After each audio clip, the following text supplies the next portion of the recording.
Je me permets d'intervenir car la question porte sur le sujet de la préservation et de la protection de nos églises.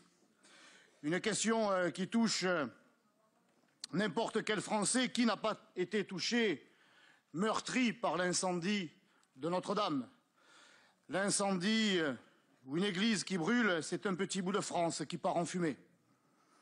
Malheureusement, ce ne sont pas toujours des accidents. Je veux croire que ce qui s'est passé à Notre-Dame est un accident, mais ce n'est pas toujours le cas. Les actes malveillants, violents envers les catholiques et leurs églises deviennent monnaie courante et explosent depuis une dizaine d'années. Ils sont pourtant rarement traités par les médias et encore moins par les politiques.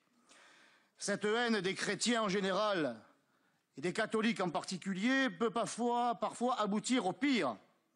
Je pense évidemment à l'attentat de Saint-Étienne de Rouvray et à l'assassinat du père Hamel en son église. Je pense également, ou je veux avoir une pensée, monsieur le maire, et je suis certain que nous la partageons tous les deux, et je suis certain que d'autres parmi cet hémicycle ou dans cet hémicycle la partageront, une pensée pour les 4 bénévoles de l'association SOS Chrétiens d'Orient, dont 3 Français et qui ont été enlevés à Bagdad et dont nous sommes sans nouvelles depuis plusieurs jours.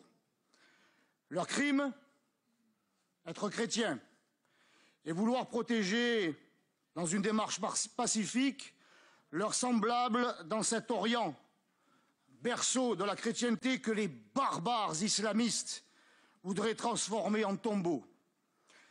À défaut de nous unir dans la prière, soyons unis, mes chers collègues, dans une démarche d'unité nationale, donc, et de solidarité, en obtenant du gouvernement français l'engagement d'utiliser tous les moyens en sa possession pour qu'une issue heureuse soit trouvée pour que ces 4 militants, ces 4 bénévoles de la vie puissent retrouver leurs familles et leurs proches sains et saufs. Cette haine des chrétiens, cette haine des catholiques qui se banalise est donc trop grave pour que je laisse passer le moindre acte christianophobe ou cathophobe. Or, depuis plusieurs mois, un Christ en croix est régulièrement souillé par des tags. À chaque fois, nous faisons intervenir la mairie de secteur, une équipe de la ville pour tout effacer dans les plus brefs délais. Et je remercie Madame Cordier et ses services pour sa réactivité sur ce sujet. Oui, je sais remercier... Ou Madame Lotta, pardonnez-moi. Ou Madame Lotta. Je vous remercie donc, Madame Lotta, pour votre intervention, pour vos interventions.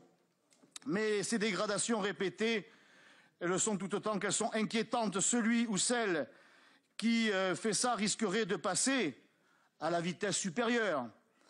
Alors, je réitère ici ma demande d'installation de caméras de vidéoprotection à l'église de la Croix-Rouge, dans le 13e arrondissement, pour surveiller le ou les tagueurs et les punir comme ils le méritent, c'est-à-dire sévèrement.